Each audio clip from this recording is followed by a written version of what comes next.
નમસ્તે દર્શક મિત્રો, આઈએસએફનું હાર્દિક સ્વાગત છે। હું છું પ્રદેશ જાની મકવાના। તો સૌપ્રથમ પહેલા નજર કરીએ તદ્દન મુખ્ય સમાચાર પર। ભરૂચના એપીએમસી માર્કેટમાં ગંદકીના સામ્રાજ્ય મુદ્દે રોગચાળાની દહેશત, આમ આદમી પાર્ટી મેદાનમાં ઉતરી। ભરૂચના બીએપીએ સ્વામિનારાયણ મંદિરે સત્સંગ દીક્ષા હોમાત્મક યજ્ઞ યોજાયો, અનેક ભક્તો જોડાયા। ભરૂચની ખોડિયાલ કાઠિયાવાડી ઢાબા ખાતે જલારામ બાપાની જન્મ જયંતિની ઉજવણી, અન્નકૂટ સાથે મહાપ્રસાદીના આયોજન, જલારામ બાપાના મંદિરો ભક્તોથી ઉભરાયા। અંકલેશ્વરના સારંગપુર પંચાયતમાં રજાના દિવસોમાં સરકારી દસ્તાવેજો સગે વગેનું કૌભાંડ, સમગ્ર મામલો પોલીસ મથકે પહોંચતા પોલીસની તપાસનો ધમધમાટ। ભરૂચની કોલેજમાં અભ્યાસ કરતી વિદ્યાર્થીનીનું વિદ્યાર્થીએ શારીરિક શોષણ કર્યું હોવાની ફરિયાદ, સુરત બાદ સી ડિવિઝન પોલીસ મથકમાં ફરિયાદ નોંધાતા તપાસનો ધમધમાટ।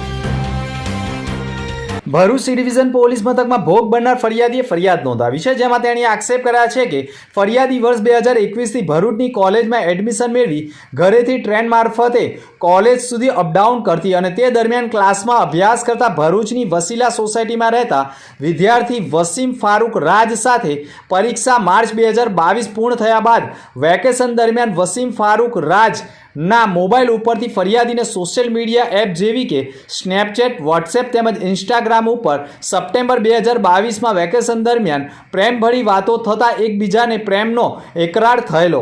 વસીમ તથા ફરિયાદી કોલેજમાં નહીં જઈ ગુલ્લીમારી ભરૂચના અલગ અલગ વિસ્તારોમાં હરવા ફરવા જતા અને વસીમ ફારૂક રાજ મુસ્લિમ સમાજનો હોય અને તેણે ફરિયાદીને લગ્ન કરવાનું કહી સહમત થતાં નવેમ્બર 2023માં કોલેજ આવેલા અને ત્યારે વસીમ ફારૂક રાજ ફરિયાદીને નર્મદા નદીના કાંઠે ફરવા લઈ જઈ એક્ટિવા ગાડી ઉપર બેસાડી હોટેલ જવાનું કહી એક્ટિવા મારફતે ભરૂચથી વડોદરા તરફ જવાના હાઈવે ઉપરની એક શિવકૃપા હોટલમાં લઈ જઈ રૂમ ભાડેથી રાખી આશરે 3 કલાક રૂમમાં રોકી રાખી લગ્ન કરવાના જ ઈરાદે તેણીની સાથે શારીરિક સંબંધ બાંધ્યા બાદ આ જ હોટલમાં અન્ય 2 થી 3 વખત શારીરિક સંબંધો બાંધ્યા હોય તદ ઉપરાંત સુરત નજીકની પણ એક હોટલમાં વારંવાર શારીરિક સંબંધો બાંધ્યા હોવાના આક્ષેપ કરી હવે ભોગ બનનારને લગ્ન કરવાનું ના કહી તડછોડી મૂકતા આખરે ફરિયાદીએ આરોપી સામે ભરૂચ સી ડિવિઝન પોલીસ મથકમાં ફરિયાદ દાખલ કરતા પોલીસે પણ આરોપી વસીમ ફારૂક રાજ સામે ગુનો દાખલ કરી બંનેના મેડિકલ પરીક્ષણ કરાવવાની કામગીરી કરી હોવાની માહિતી મળી રહી છે।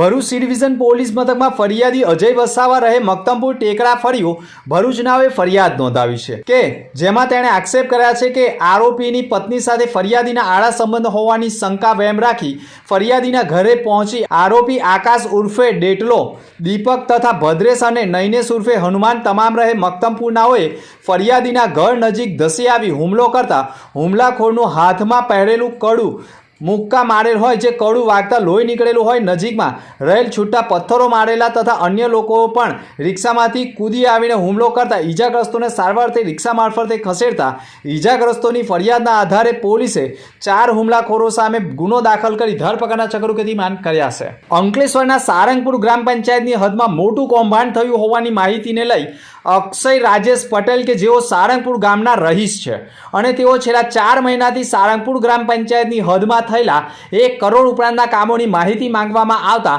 એનકેન પ્રકારે પંચાયતે માહિતી નહીં પૂરી પાડી અરજદારે તાલુકા વિકાસ અધિકારીમાં અપીલ દાખલ બાદ તાલુકા વિકાસ અધિકારીએ પણ અરજદારને માહિતી પૂરી પાડવાનો હુકમ કર્યા બાદ અરજદાર દિવાળીના તહેવારોની રજા પૂર્ણ થયા બાદ 28/10/2025ના રોજ પંચાયતના તલાટી પાસે માહિતી લેવા જતાં જ અરજદારને કહ્યું કે પંચાયતમાં રેકર્ડ સાથે છેડછાડ થઈ છે અને માહિતી મળતી નથી, જેથી અમે પોલીસ ફરિયાદ કરવા જઈએ છીએ તેમ કહી અરજદારને માહિતી નહીં આપતા તેમજ તલાટીએ પણ પંચાયતના રેકર્ડ મુદ્દે પોલીસ મથકમાં ફરિયાદ કરી હોવાની માહિતી સામે આવતા બીજા જ દિવસે સવારે પંચાયતના ઉપસરપંચ રતિલાલ પણ પોલીસ મથકે પહોંચી ગયા હોય અને પંચાયતમાં ચોરી થઈ હોવાનું કામવાડીએ ડેપ્યુટી સરપંચને કહ્યું હોવાનું મીડિયા સમક્ષ રટણ કર્યું હતું। આખરે પંચાયતમાં સગે વગે કરનાર કે ડોક્યુમેન્ટની ચોરી કરનાર કોણ તે પોલીસની તપાસમાં મોટું બહાર આવી શકે તેમ છે. જોકે આ સમગ્ર મામલે કૌભાંડીઓએ પંચાયતમાં રેકર્ડ સાથે છેડછાડ કરી હોય અને ચોરીનું નાટક ઊભું કર્યું હોય અને પોતે કરેલા કૌભાંડો છુપાવવા માટે આખું ષડયંત્ર રચ્યું હોય તેવા આક્ષેપ કરી આઈટીઆઈની માહિતી માંગનાર અરજદાર અક્ષય રાજેશ પટેલે પણ સમગ્ર ઘટનામાં સાચી દિશામાં તપાસ કરવા માટે પોલીસમાં અરજી સ્વરૂપે ફરિયાદ આપી તપાસની માંગ સાથે મીડિયા સમક્ષ પોતાની પ્રતિક્રિયા રજૂ કરી છે. અત્રે ઉલ્લેખનીય બાબત એ પણ છે કે આઈટીઆઈની માહિતી માંગનાર અરજદારે જે મુદ્દા ઉપર માહિતી માંગી છે તે મુદ્દા ઉપર જો પોલીસ તપાસ કરે અને જે કામો થયા છે તેના રૂપિયા કોના બેંક એકાઉન્ટમાં ગયા છે તે દિશામાં તપાસ થાય તો સમગ્ર કૌભાંડ ખુલ્લું પડી શકે તેવી શક્યતાઓ વર્તાઈ રહી છે. હવે જોવું એ રહ્યું કે પોલીસની તપાસમાં આખરે કોણ બહાર આવે છે. ભરૂચ સહિત સમગ્ર વિશ્વમાં બીએપીએસ સ્વામિનારાયણ સંસ્થાના માર્ગદર્શન હેઠળ મિશન રાજીપો અભિયાન અંતર્ગત અનોખી આધ્યાત્મિક સિદ્ધિ પ્રાપ્ત થઈ રહી છે. બીએપીએસ સ્વામિનારાયણ સંસ્થાના 8,500થી વધુ બાળ સત્સંગ કેન્દ્રોના કુલ 15,666 બાળ બાલિકાઓએ વર્ષ 2024-25 દરમિયાન પરમ પૂજ્ય મહંત સ્વામી મહારાજ રચિત સત્સંગ દીક્ષા ગ્રંથના 315 સંસ્કૃત શ્લોકોને કંઠસ્થ કરી અભૂતપૂર્વ સાધના સંપન્ન કરી છે. આ અભિયાન અંતર્ગત ભારતના 13,674 અને વિદેશના 1,992 બાળ સત્સંગ કેન્દ્રોના બાળકો જોડાયા હતા. મિશન રાજીપોનો હેતુ બાળપણથી જ સંસ્કાર, સત્સંગ, શિસ્ત, શિષ્ટાચાર અને સંસ્કૃતિના મૂલ્યોને જીવનમાં ઉતારવાનો છે. બીએપીએસ સ્વામિનારાયણના છઠ્ઠા આધ્યાત્મિક ગુરુ પરમ પૂજ્ય સ્વામી મહારાજના સંકલ્પથી આ અભિયાન દિવાળી 2025 સુધી સંપન્ન કરવાનો ધ્યેય નક્કી કરાયો હતો. પૂજ્ય મહંત સ્વામી મહારાજે સ્વહસ્તે સત્સંગ દીક્ષા ગ્રંથનું લેખન કર્યું છે, જેના સંસ્કૃતના 315 શ્લોકો દ્વારા સનાતન ધર્મ, આદર્શ જીવન અને નૈતિક મૂલ્યોનું સમન્વય દર્શાવવામાં આવ્યું છે. આ અભિયાનમાં ભારતના ગુજરાત, રાજસ્થાન, પંજાબ, દિલ્હી, ઉત્તરાખંડ, મહારાષ્ટ્ર, પશ્ચિમ બંગાળ, કર્ણાટક સહિત વિદેશના America, Canada, UK, UA, Australia, New Zealand અને આફ્રિકા દેશોમાં 40,000થી વધુ બાળકો જોડાયા હતા. તેમાંથી પસંદગીના 15,666 બાળકોએ આ સાધના સફળતાપૂર્વક પૂર્ણ કરી છે. બાળકોને શાળાકીય સમયની સાથે રજાઓ અને વેકેશન દરમિયાન સત્સંગ દીક્ષા ગ્રંથનું મુખ પાઠ કરી એકાગ્રત અને ધ્યાન અને આત્મવિશ્વાસનો વિકાસ કાર્યો છે. આ સમગ્ર અભિયાનનું આયોજન પૂજ્ય મહંત સ્વામી મહારાજની પ્રેરણાથી સંસ્થાના મધ્યસ્થ બાળ સત્સંગ પ્રવૃત્તિ કાર્યાલય અમદાવાદના માર્ગદર્શન હેઠળ કરવામાં આવ્યું હતું, જેમાં 103 સંતો, 17,000 કાર્યકરો અને 25,000 વાલીઓએ સમર્પિત સહયોગ આપ્યો હતો. વર્ષ 2024ની દિવાળીમાં પૂજ્ય સ્વામીના સંકલ્પ મુજબ 10,000થી વધુ બાળકોએ ગ્રંથ કંઠસ્થ કરવાનો લક્ષ્યાંક રાખવામાં આવ્યો હતો, જે વર્ષ 2025માં 15,666 બાળકોએ પૂરો કરીને ઐતિહાસિક સિદ્ધિ હાંસલ કરી છે. આ મિશન રાજીપો અભિયાનનો પૂર્ણાહુતિ સમારંભ 28 અને 29 ઓક્ટોબર 2025ના રોજ બીએપીએસ સ્વામિનારાયણ મંદિર, ગોંડલ ખાતે પૂજ્ય મહંત સ્વામી મહારાજના સાનિધ્યમાં યોજાઈ રહ્યો છે. ભરૂચ ખાતે પણ બીએપીએસ સ્વામિનારાયણ મંદિર ખાતે આ અવસરે વિશેષ સત્સંગ દીક્ષા હોમાત્મક યજ્ઞનું આયોજન કરવામાં આવ્યું હતું. આ યજ્ઞમાં 232 જેટલા બાળ બાલિકાઓએ મુખપાઠ પૂર્ણ કરીને પુરાણોની પરંપરાને સજીવન કરી આધ્યાત્મિક ભાવનાઓથી જોડાયા હતા. આ કાર્યક્રમમાં ભરૂચના સાંસદ મનસુખ વસાવા, જિલ્લા ભાજપ પ્રમુખ પ્રકાશ મોદી, કોઠારી અનિર્દેશ સ્વામી, ઘનશ્યામ જીવનદાસ સ્વામી તથા મોટી સંખ્યામાં કાર્યકરો જોડાયા હતા. ભરૂચ શહેર અને જિલ્લામાં છેલ્લા 4 દિવસથી કમોસમી વરસાદ વરસી રહ્યો છે. વરસાદના કારણે ખેતીના પાકમાં વ્યાપક નુકસાન પહોંચ્યું છે. વિતેલા 24 કલાકમાં પણ ભરૂચ જિલ્લામાં તમામ 9 તાલુકામાં કમોસમી વરસાદ વરસ્યો હતો. ભરૂચ શહેર અને જિલ્લામાં પણ વરસેલા વરસાદના તાલુકાના આંકડા ઉપર નજર કરીએ તો જંબુસરમાં 12 મિલીમીટર, આમોદમાં 6 મિલીમીટર, વાગરામાં 11 મિલીમીટર, જ્યારે ભરૂચમાં 1 ઇંચ વરસાદ નોંધાયો હતો. તો ઝઘડિયામાં પણ 11 મિલીમીટર, અંકલેશ્વરમાં 9 મિલીમીટર, હાંસોટમાં 6 મિલીમીટર અને વાલિયામાં 1 ઇંચ, જ્યારે નેત્રંગમાં 5 મિલીમીટર વરસાદ નોંધાયો હતો. હવામાન વિભાગની આગાહી મુજબ વરસાદ વરસ્યો હોવાના કારણે ભરૂચ શહેરમાં પણ ઓરેન્જ એલર્ટની આગાહી કરવામાં આવી હતી. ભરૂચ શહેરના વિવિધ વિવિધ મંદિરો ખાતે આજે જલારામ જયંતીની ધામધૂમપૂર્વક ઉજવણી કરવામાં આવી હતી. ભક્તોએ સવારથી જ વહેલી સવારે જ મંદિરોમાં પહોંચી જલારામ બાપાની પૂજા અર્ચના કરી ધન્યતા અનુભવી હતી. કસક જલારામ મંદિર સહિત શહેરના અન્ય મંદિરોમાં ધાર્મિક કાર્યક્રમોનું આયોજન કરવામાં આવ્યું હતું, જેમાં વિશેષ આરતી, ભજન, કીર્તન અને સત્સંગના કાર્યક્રમો યોજાયા હતા. જલારામ બાપાના ભક્તોએ પણ ભક્તિમય માહોલમાં ભાગ લઈ આધ્યાત્મિક શાંતિ અને અનુભવ કર્યો હતો. આ ઉપરાંત વિવિધ સ્થળોએ ભંડારાનું પણ આયોજન કરવામાં આવ્યું હતું, જેમાં સેંકડો ભક્તોએ પ્રસાદનો લાભ લીધો હતો. સમગ્ર શહેરના ભક્તિમય માહોલ છવાયો હતો અને જય જલારામના ગુંજતા નાદોથી મંદિર પટાંગણ પર ગુંજી ઉઠ્યું હતું. જલારામ જયંતિ નિમિત્તે ભરૂચમાં ભક્તિનો અનોખો નજારો જોવા મળ્યો હતો, જેમાં ભરૂચ શહેરની ખોડિયાલ કાઠિયાવાડી ઢાબા હોટલમાં આજે ખાસ દિવસની ઉજવણી કરવામાં આવી હતી, જ્યાં હોટલના વેટરો અને સ્ટાફે વીરપુરવાળા જલારામ બાપાના વાઘા પહેરાવીને ગ્રાહકોને પણ વિશેષ સર્વિસ આપી હતી. આ પ્રસંગે પણ ભરૂચના ધારાસભ્ય રમેશ મિસ્ત્રી, જિલ્લા પંચાયત કારોબારી અધ્યક્ષ ધર્મેશ મિસ્ત્રી સહિત મહાનુભાવોએ જલારામ બાપાની વિશેષ પૂજા અર્ચના કરી આશીર્વાદ લીધા હતા. હોટલને પણ આ પ્રસંગે જલારામ બાપાના જન્મદિવસને અનુરૂપ ફૂલોથી અને દીપકોથી સુંદર રીતે સજાવવામાં આવ્યું હતું. આજના ગ્રાહકોને પ્રસાદ સ્વરૂપે ભોજન પણ પીરસવામાં આવ્યું હતું.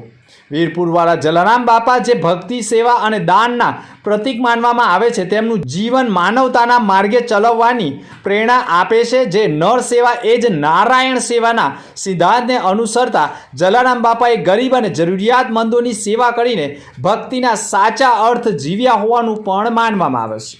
ભરૂચ જિલ્લાના જંબુસર તાલુકાના કહાણવા ગામે અસ્થિર મગજની યુવતી કૂવામાં પડતા હાહાકાર મચી ગયો હતો.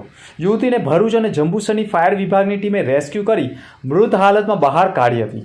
ગીતાબેન નટવરભાઈ પરમાર નામની 30 વર્ષીય યુવતી હોવાનું સામે આવ્યું છે. યુવતી કૂવામાં પડી હોવાની વાત વાયુ વેગે ગામમાં પ્રસરી જતા લોકોના ટોળા એકત્ર થઈ ગયા હતા.